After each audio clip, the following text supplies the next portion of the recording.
What is going on YouTube? Hannah back making another brand new Crypto TV episode. In today's video, we are going to be looking at XRP, Ethereum, Bitcoin, as well as the S&P 500. So guys, as you know, we have been seeing major runs to the upside here within all the major cryptocurrencies. Ethereum exploding to the upside, breaking through its descending fractal. XRP exploding to the upside, breaking through its descending fractal. And Bitcoin exploding to the upside, also breaking through its descending fractal. What has this led us to? Well, or what was the cause of this? Well, it was the S&P 500. At least that's what I think. Truthfully, we kind of expected this run to happen here.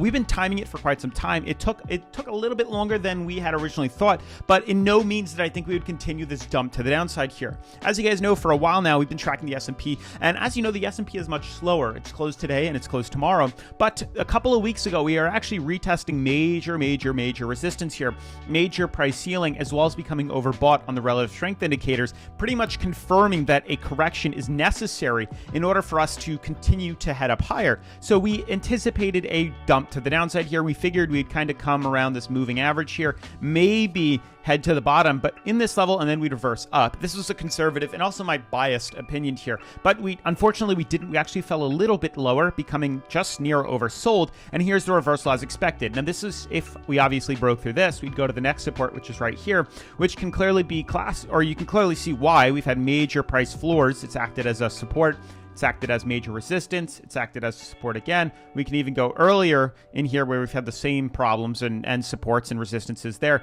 But as you guys know, we expected to see some sort of bounce off of here. It would have been quite surprising. The only surprise we would have had is if we broke and closed through here, expecting to see another dump, setting us into an extremely oversold market. But I believe, short term, we're actually pretty bullish on the way these markets are trading here. And here we are the past 3 days in a row now, Wednesday, Thursday, Friday, rallying to the upside here. As you guys know, we just recently had a bullish cross and we're still above, so there is still some bullish movement and momentum left for the S&P, and there's a good chance next week we might actually break into this and then start to rally up even higher than where we originally were. As you guys can see with the RSI right here at 50 on the RSI, the last time we were at 50 was right around this level right over here, which was right at this level right here. And as you guys can see, we are much higher than the previous level that we were at, which is very good. That means we have a lot more momentum and room to pump to the upside before we become overbought. I mean, even if it's a slight movement, just taking this, for example, and scaling this a little bit higher, it goes all the way up to 4,400 points, which is quite exciting. And there's a good chance this is going to continue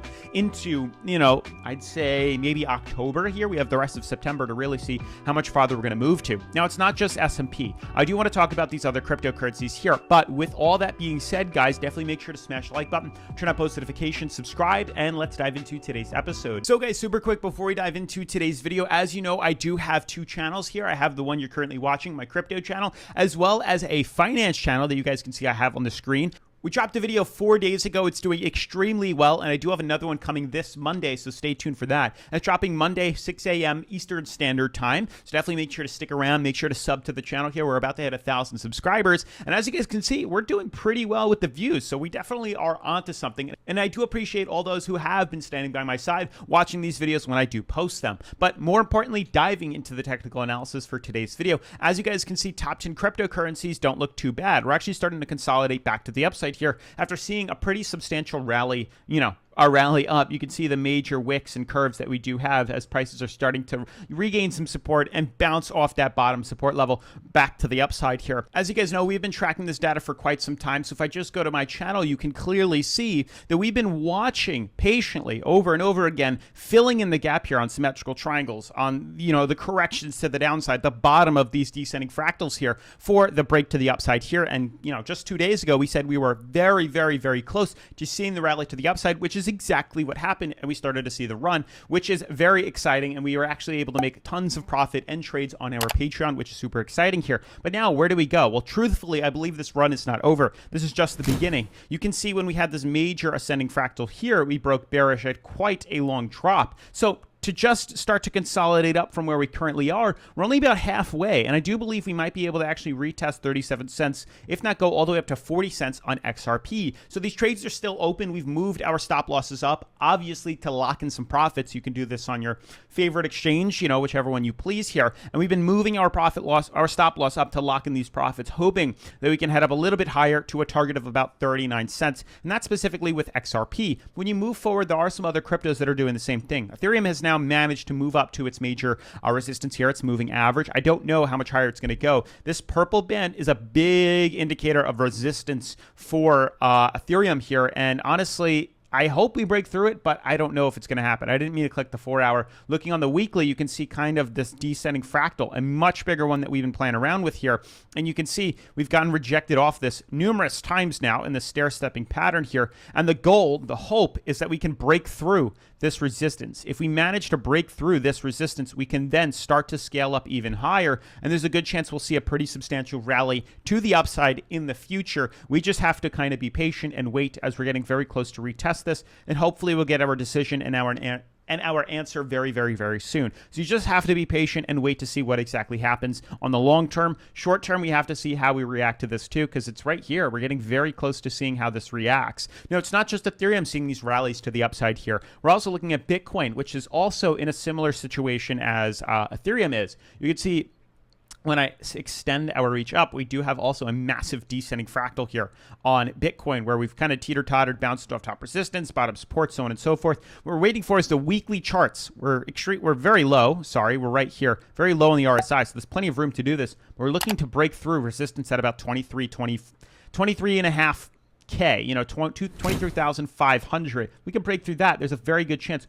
we can then rally up to 36K. Honestly, we could rally up to 60K if we really wanted to. It's going to take a long time, but we could easily extend our reach and slowly start to rally to the upside here in about a year to 2 years. That's my goal. Fingers crossed that that happens here. But obviously, this is a long-term reach, and I do believe that it's possible to do this. We just have to break through this major resistance that we've been getting rejected on for quite some time now. But short-term, looking at what we're dealing with now, I do believe we are going to potentially see a rally now come next week, all the way up to, I'd say, 23K, and retest and battle out this resistance again. As you know, the stock market is closed, Saturday and Sunday, so it's not going to open until Monday. And then we'll kind of get the decision as to where we're going to be moving to. And I also believe the same thing for the S&P. I believe this is also going to allow us to rally to the upside as time goes on. We just need to wait patiently for next week to come. I do believe truly, though, that we're going to break through this, hopefully, start to trend inside of this, and then start to rally up, and hopefully this lowers us on the moving average here,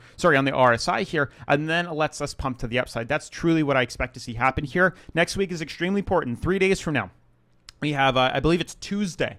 The CPI data for the inflation comes out, which is going to be huge for August. We're going to find out August inflation. If it's lower than where we're expected, and I'm sure we could Google it, like what's August CPI inflation. Spelt that terrible. But there's probably a lot of people guessing what to expect. And they're saying the model yields forecast the annual inflation of 7.7% and a monthly inflation of negative 0.3. So they're expecting 7.7, which is lower than where we currently are, which is currently like 8.5, I think. So this is really good in helping the S&P 500 pump even higher. If we're actually accurate and we're at 7.7 or even lower than that, we could very well see a rally to the upside here. But it's most likely going to cause higher interest rates too, and so on and so forth. But we are definitely on a good track. Now, for those that don't know what we trade on, we obviously use Bityard, the #1 cryptocurrency exchange we like to use here on the channel. Not only do they offer XRP, which is huge, not many other exchanges do that. They have a demo account. You can long, you can short, you can leverage cryptocurrency, which is awesome here. And if you sign up with the link down in the description and you click mystery box, you can actually earn some free cryptocurrency just by using Bityard. So there's lots of options here. I highly recommend you check them out if you haven't already. Link is in the description, as I said earlier today. With all that being said, definitely make sure to smash the like button, turn on post notifications, subscribe, and I'll see you guys in tomorrow's video. Peace.